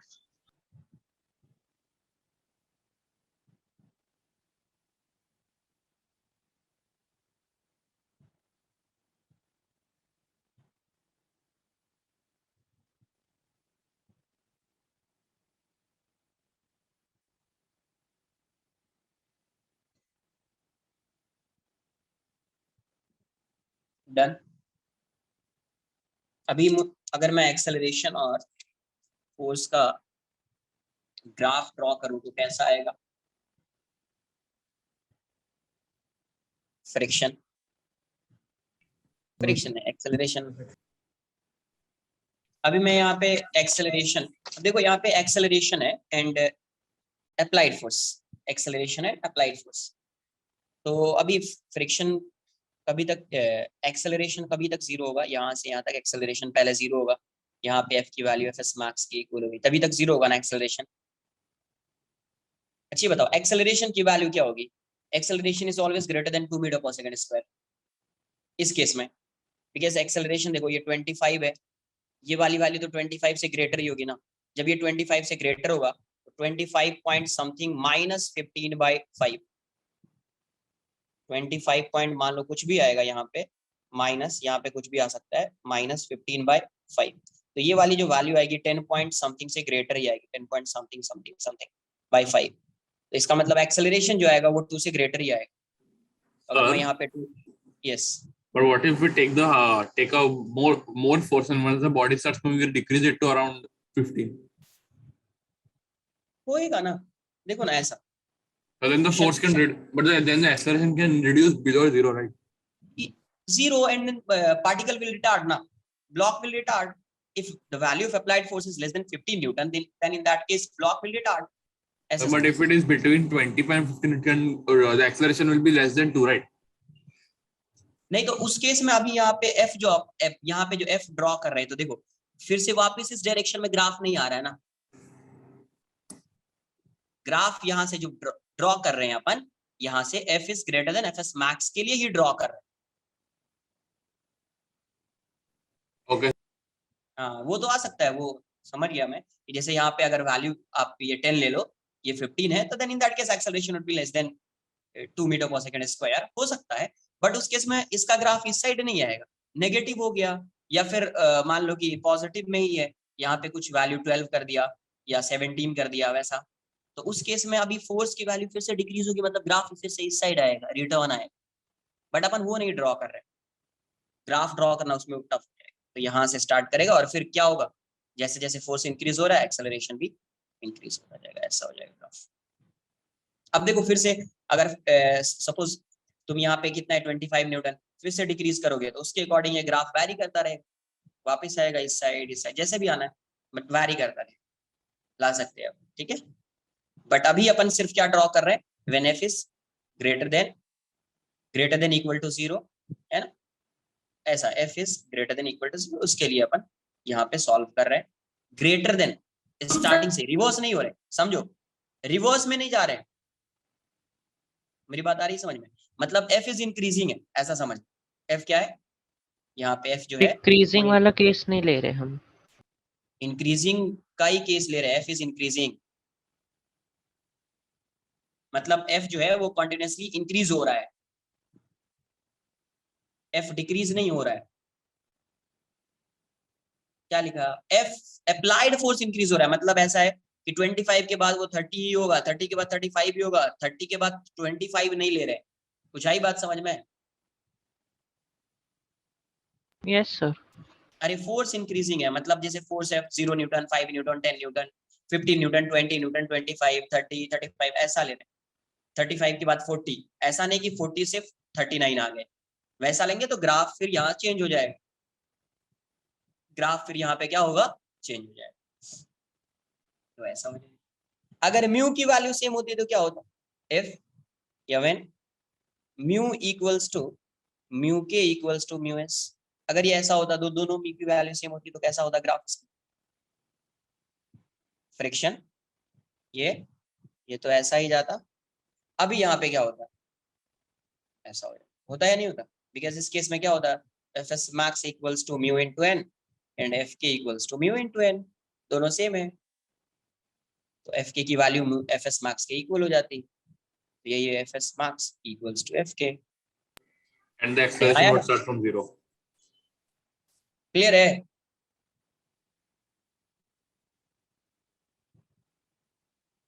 ये ऐसा ही, इसमें किसी को कोई डाउट है क्या, एनीवन? देन एक्सेलरेशन की वैल्यू क्या होती, एफ सपोज 25 न्यूटन है ये, तो अगर 25 से इंक्रीज भी करते हैं तो ये 25 न्यूटन ही आता, kinetic friction would B 25 in this case, तो यहीं से स्टार्ट करेगा वो, यहीं से 0 से ही यहीं से ये स्टार्ट होगा, यहाँ पे एफ की वैल्यू क्या हो जाएगी, एफ मैक्स के, और यही वैल्यू एफ की है, यही वैल्यू क्या है इस केस में, ग्राफ यहाँ से स्टार्ट कॉपी कर लो। तो जब आपने फिर 25 से इंक्रीज किया उसके बाद लीनियर आ जाएगा, क्योंकि F K is also 25 only. हाँ वैसा ही आएगा, ओके सर, ओके ओके। यहाँ पे भी वैसा ही है।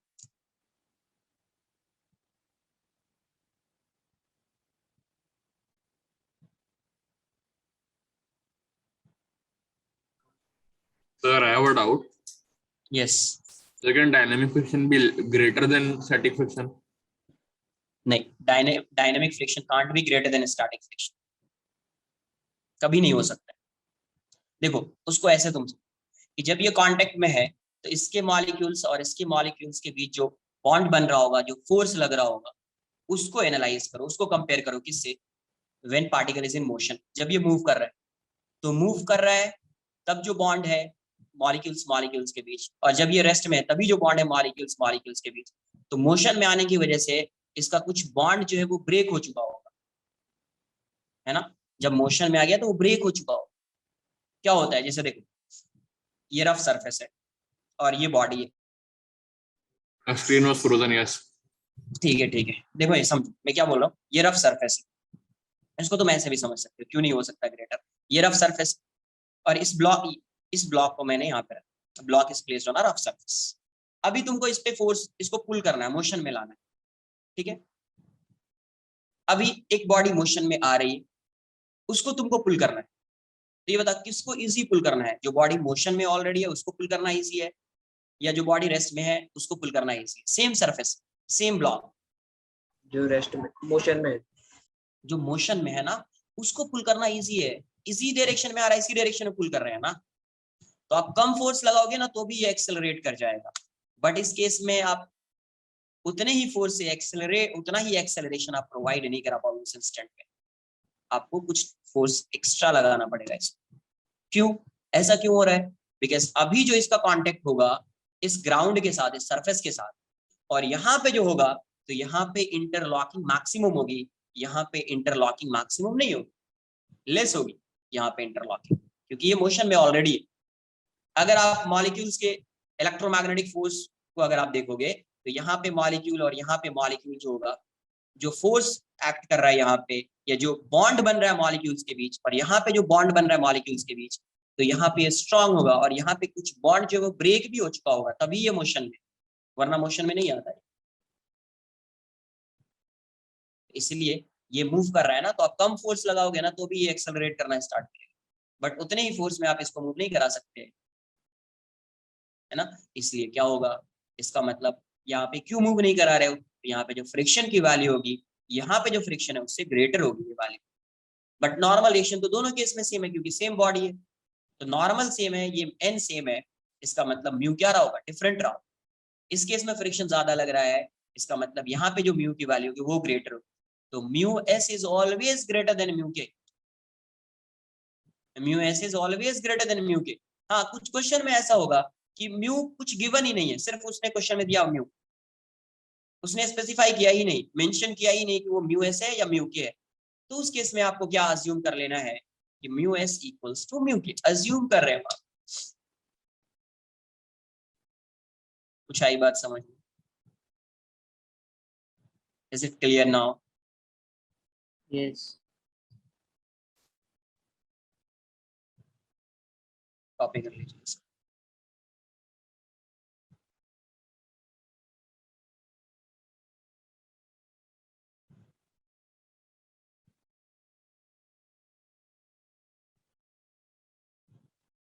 Sir, can you please show lower part?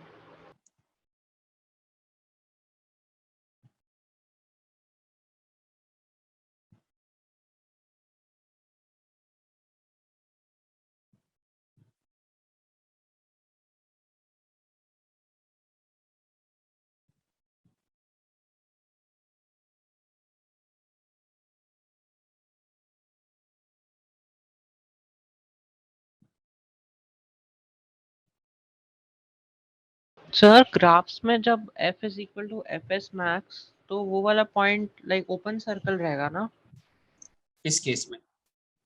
जो f is equal to fs max वो वाला पॉइंट तो इसमें या उसमें, इसमें बोल रहे हो या उसमें? किसी में क्यों अपर रहेगा? वाले, सबसे ऊपर वाला। कंटिन्यूसली फोर्स लगा रहे हैं ना, कंटिन्यूसली फोर्स लगा रहे हैं, तो क्यों आएगा ओपन? क्यों ओपन आएगा? अरे कंटिन्यूसली फोर्स लग रहा है ना, फोर्स की वैल्यू ऐसा तो नहीं, डिसकंटिन्यूअस तो नहीं है फोर्स, इसलिए ओपन नहीं हो। यहाँ पे इसलिए ओपन किया है क्योंकि 2 नहीं आ सकता, अगर आप फोर्स को इंक्रीज ही कर रहे हो, डिक्रीज नहीं कर रहे हैं, फिर इंक्रीजिंग है ना, 0 से आप इंक्रीज करते जा रहे हैं, तो कभी भी 2 एक्सेलरेशन होगा ही नहीं जब तक फोर्स की वैल्यू को डिक्रीज नहीं करोगे, इसलिए ओपन किया। तो f is equal to fs max पे 2 नहीं है, इसलिए you meant that, no? Yes, Okay. Page number 7, f equals to fs max पे एक्सेलरेशन 0 होगा। यहाँ से क्या सीखा अपन ने कि static friction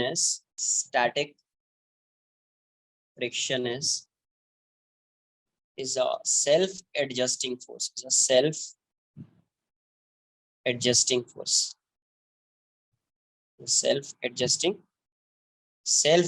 force। static friction is a self-adjusting force, और इसकी वैल्यू कहाँ से कहाँ तक वैरी करेगी, तो अभी ये static friction में fs लिखता हूँ, greater than equal to 0 and less than equals to fs max। Minimum value इसकी 0 होगी, मैक्सिमम वैल्यू इसकी लिमिटिंग फ्रिक्शन के इक्वल हो जाएगी। static friction is a self-adjusting force, minimum value 0 होगी, maximum value fs max के equal हो जाएगी। Sir, Yes, so why is kinetic friction not an self-adjusting force? ऐसा क्यों है? कहीं पे काइनेटिक फ्रिक्शन चेंज हुआ था क्या? Sir, no. So that It is remains why. constant. ये देखो यार, यहाँ पे 0 अप्लाई किया 0 आ गया, 5 अप्लाई किया 5 आ गया, 10 अप्लाई किया 10 आ गया, 15 अप्लाई किया 15 आ गया, 20 अप्लाई किया 20 आ गया, 25 अप्लाई किया 25 आ गया, यहाँ से यहाँ तक स्टैटिक फ्रिक्शन। ये सेल्फ अपने आप को एडजस्ट कर रहा है ना, जबकि इसकी मैक्सिमम Yes, वैल्यू कितनी थी 25, बट अपने आप को एडजस्ट कर रहा है। ये बताओ काइनेटिक फ्रिक्शन ने कहीं पे भी अपने आप को एडजस्ट कर रहा है क्या? ये तो चेंज हो रहा है ना, फोर्स चेंज yes हो रहा sir, है। but उसका reason क्या है? Kinetic friction is not changing. अरे भाई इसकी एक ही वैल्यू होती है, फिक्स्ड वैल्यू होती है, तो क्यों चेंज होगा वो? अरे रीजन क्या है? अरे फिक्स्ड वैल्यू है, जब मोशन में आ जाएगा तो एक ही टाइप का फ्रिक्शन एक्ट कर रहा है, और यहाँ पे तो अभी फोर्स लगा रहे हो तो उसके अकॉर्डिंग चेंज हो रहा है ना यार। Yes sir. You told the reason for static friction that body left side तो मूव नहीं हो सकता ना अपने आप, ठीक है, that is why it is self adjusting. अरे वो मेरे kinetic भाई, friction- जब ये मोशन में है, जब ये मोशन में है तो क्या ये वैल्यू चेंज हो रही है? ये बताओ पहले। नो जब नो यहाँ सर, पे ये मोशन, जब फोर्स अप्लाई कर रहे हैं तो पता है अपने को कि मैक्सिमम वैल्यू 25 है, 25 से कम अप्लाई करेंगे तो मूव करेगा ही नहीं। मूव नहीं करेगा तो यहाँ पे फ्रिक्शन की वैल्यू जैसे जैसे फोर्स अप्लाई करेंगे वैसे वैसे चेंज होगी। बट जब ये मोशन में है तो कुछ भी फोर्स अप्लाई कर रहे हैं तो क्या ये वैल्यू चेंज हो रही है? No sir. नहीं चेंज हो रही है, मतलब सेल्फ एडजस्टिंग फोर्स नहीं है। रीजन यही है, क्योंकि फोर्स अप्लाई कर रहे हैं, बॉडी मोशन में, बॉडी मोशन में तो काइनेटिक फ्रिक्शन एक्ट करेगा, काइनेटिक फ्रिक्शन एक्ट करेगा, उसकी वैल्यू यही रहेगी। चेंज हो ही नहीं रही है, चेंज नहीं हो रही है तो सेल्फ एडजस्टिंग फोर्स नहीं है। सिंपल। अच्छा ओके सर। तो यहाँ से static friction is a self adjusting force. कैसा फोर्स है? सेल्फ एडजस्टिंग फोर्स है, और इसकी वैल्यू कहाँ से कहाँ तक वैरी करेगी? तो 0 टू Fs max। एक और चीज यहाँ से, अगर मैं इस वाले पार्ट को कंसिडर करूं, ये सपोज 10 kg है, ठीक है, यहाँ पे कोई फोर्स लगा रहे हैं अपन 100 न्यूटन, और एक ऐसा है, ये 10 kg का है। इसी ब्लॉक को मैंने ऐसा रख दिया, समझो 10 kg का, यहाँ पे भी अपन 100 न्यूटन का फोर्स लगा रहे हैं। मुझे बताओ, यहाँ पे अगर मैं म्यू को 0.5 लूँ, यहाँ पे अगर मैं म्यू को 0.5 लूँ, तो फ्रिक्शन की वैल्यू क्या होगी? मैक्सिमम फ्रिक्शन बताना है। इस केस में फ्रिक्शन की वैल्यू क्या होगी? F equals to mu into N. तो 0.5 इंटू एन की वैल्यू 100 हो जाएगी, डाउनवर्ड्स नॉर्मल अपवर्ड्स 50 न्यूटन आ जाएगा यहाँ पे। यहाँ पे अगर आप फ्रिक्शन फाइंड करोगे तो म्यू इंटू एन, यहाँ पे भी वैल्यू सेम होगी। देखो दोनों केस में फ्रिक्शन की वैल्यू सेम है, दोनों केस में फ्रिक्शन की वैल्यू सेम है, क्योंकि मास सेम है इसलिए फ्रिक्शन की वैल्यू सेम आ रही है, नॉर्मल सेम आ रहा है, फ्रिक्शन की वैल्यू सेम आ रही है।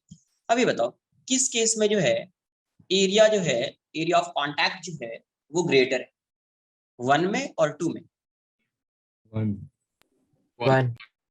में ग्रेटर। तो अगर इसका मतलब क्या होगा, क्या फ्रिक्शन एरिया ऑफ कॉन्टैक्ट पे डिपेंड कर रहा है क्या? No sir. अगर एरिया ऑफ कॉन्टैक्ट पे डिपेंड कर रहा होता तो इसमें ग्रेटर होना चाहिए। तो यहां से एक चीज ये भी समझ में आ गई कि फ्रिक्शन इज, ये पॉइंट भी क्लियर हो गया कि friction is independent of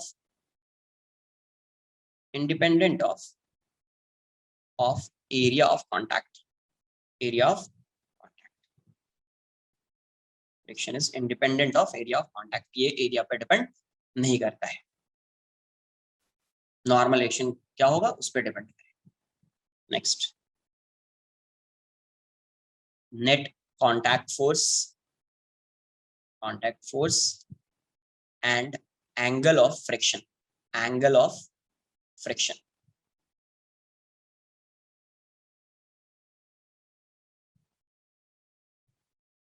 net contact force and angle of friction, उसको भी एक बार समझ लें फिर कॉपी कर लें।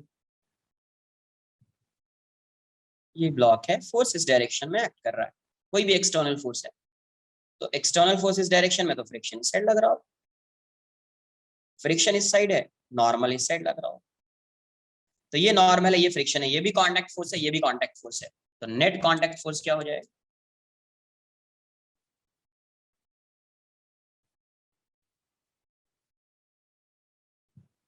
ये हो जाएगा नेट कॉन्टैक्ट फोर्स। ये क्या हो जाएगा? नेट कॉन्टैक्ट फोर्स हो जाएगा। तो नेट कॉन्टैक्ट फोर्स को आप क्या लिखोगे? Net contact force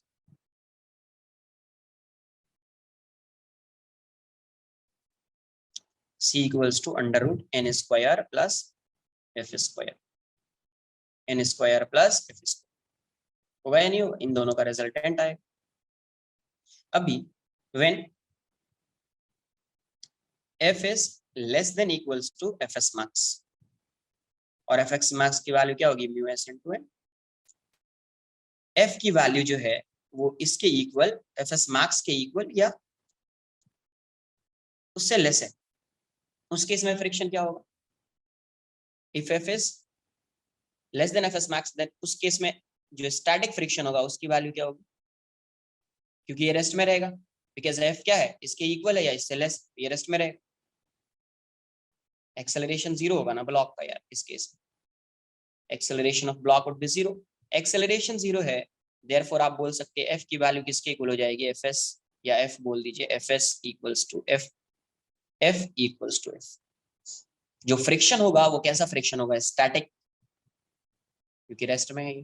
applied force की वैल्यू जो है मैक्सिमम फ्रिक्शन से कम है या उसके इक्वल है, तो स्टैटिक फ्रिक्शन है वो, स्टैटिक फ्रिक्शन है तो उसके इसमें फ्रिक्शन की वैल्यू अप्लाइड फोर्स के इक्वल हो जाती है, अपन ने देखा है, तो F S equals to F. तो इस केस में आप फाइंड कर सकते हैं सी की वैल्यू क्या होगी, कॉपी कर लो इतना पहले, इतना कॉपी कर लीजिए।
Sir, in this example, that it is US or UK? सिर्फ म्यू लिखा है, म्यू एस हो या म्यू के, म्यू लिख दिया तो उससे क्या है, म्यू एस या म्यू के होगा तो वैल्यू चेंज हो जाएगी क्या। अगर मान लो म्यू एस इसको मैंने बोल दिया तो स्टैटिक फ्रिक्शन 50 न्यूटन होगा, अगर म्यू के हो जाता तो काइनेटिक फ्रिक्शन 50 न्यूटन होता, तो दोनों के केस में काइनेटिक फ्रिक्शन 50 न्यूटन, इस केस में भी kinetic friction 50 Newton. Okay, sir. Area of contact पे डिपेंड नहीं करेगा ना यार, कैसे भी होगा, म्यू एस हो या म्यू के हो। तो यहाँ से अभी नेट कांटेक्ट फोर्स इस केस में क्या हो जाएगा, when F is less than equals to FS max, तो इस केस में नेट कांटेक्ट फोर्स की वैल्यू, कांटेक्ट फोर्स क्या हो जाएगी, C equals to N square plus F square, इस केस में आपका answer N square plus F square आ जाएगा, करेक्ट। बट अगर ये एक्सेलरेट कर रहा होगा तो when F is greater then F S max, ये ऐसा होगा, तो उस केस में क्या होगा, जो फ्रिक्शन एक्ट कर रहा होगा, फ्रिक्शन की वैल्यू एफ होगी, एफ मतलब ये म्यू एन हो जाएगा। अगर म्यू के दिया हुआ है तो म्यू के लिखेंगे, करेक्ट, अगर ये म्यू के गिवन होगा तो म्यू के लिखेंगे, आप ऐसा लिख सकते हो, काइनेटिक फ्रिक्शन एक्ट करेगा, तो therefore F K equals to, इसको के लिख दो तो म्यू के इनटू एन हो गया। तो इस केस में कांटेक्ट फोर्स क्या आ जाएगा, नेट कांटेक्ट फोर्स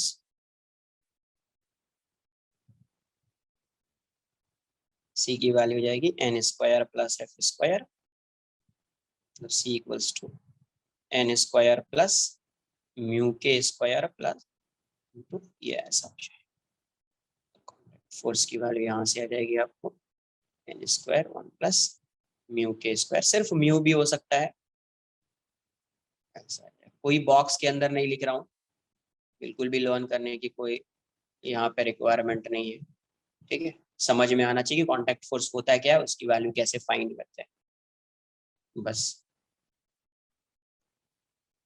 नेक्स्ट इसी में क्या था, एक angle of friction, angle of friction, इसको 5 बोलेंगे अपन, एंगल ऑफ फ्रिक्शन। पहले एंगल ऑफ फ्रिक्शन को डिफाइन करें, एंगल क्या होता है, it is the angle between, it is the angle between net contact force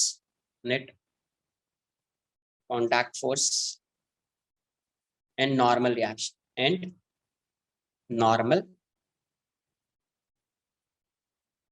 reaction, it is the angle between net contact force and normal reaction, उसी को बोलते हैं एंगल ऑफ फ्रिक्शन। तो नॉर्मल रिएक्शन इस side है, friction इस side है, तो नेट कांटेक्ट फोर्स इस साइड आ जाएगा, ये हो जाएगा नेट कांटेक्ट फोर्स। इस साइड एक अप्लाइड फोर्स लगा दिया और ये एंगल थीटा है, ये एंगल क्या है, थीटा है। तो यहां से भी अभी अगर आप, ये एफ है तो ये भी एफ होगा, है ना। इसमें भी इस वन लिख देता हूं, when F is less than equal to F S max.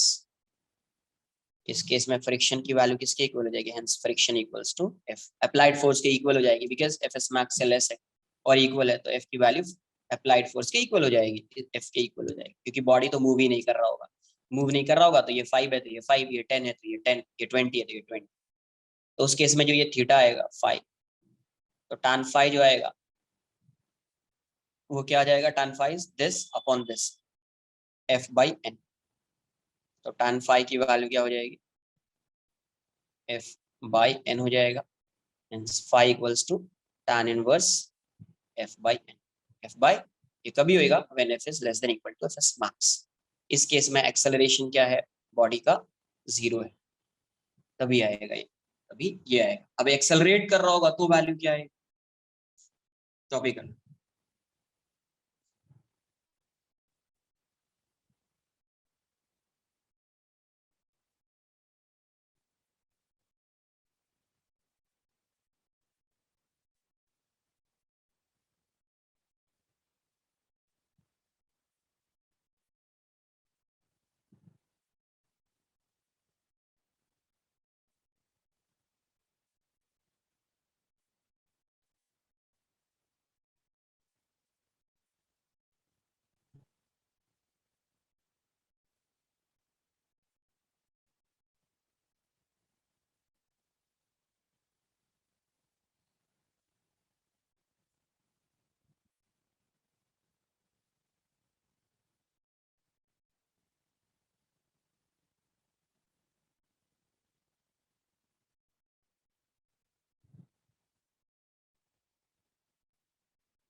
अब यही वैल्यू अगर f की वैल्यू ग्रेटर हो जाएगी इससे, तो ये एक्सेलरेट कर रहा होगा, तो यहाँ पे काइनेटिक फ्रिक्शन एक्ट करेगा, है ना। उसके इसमें फ्रिक्शन की वैल्यू म्यू के इनटू एन, या मैं म्यू लिख दूंगा, डन ना। साथ में कॉपी करना है इसको, when f is greater then F S max. इस केस में क्या होगा, एक्सेलरेशन तो नॉन जीरो होगा, एक्सेलरेट कर रही होगी बॉडी, है ना। एंड फ्रिक्शन की वैल्यू क्या हो जाएगी, म्यू इनटू एन, या म्यू के इनटू एन लिख दो, मैं म्यू ही लिखता हूँ, समझ में आ जाना चाहिए आपको। तो उसके इसमें tan थीटा क्या आ जाएगा, tan phi की वैल्यू क्या हो जाएगी, f बाई एन, तो f के बाई एन, तो tan phi is mu into N by N जाएगा, तो tan phi की वैल्यू म्यू हो जाएगी, तो phi equals to tan inverse mu हो जाएगा। क्लियर है, आज के लिए इतना ही है। नेक्स्ट लेक्चर में यहाँ से आगे कंटिन्यू करेंगे। होमवर्क आपका बुकलेट जो LOM का है, लॉज ऑफ मोशन की जो बुकलेट है, उसमें जो आपका लेवल 1 या एक्सरसाइज है, एक्सरसाइज का पूरा होमवर्क है। उसमें अगर कोई क्वेश्चन फ्रिक्शन का दिख रहा है उसको सॉल्व नहीं करना, ठीक है। Homework LOM exercise 1 to 36, clear. चलो आज के लिए इतना ही, नेक्स्ट लेक्चर में यहाँ से आगे कंटिन्यू करेंगे।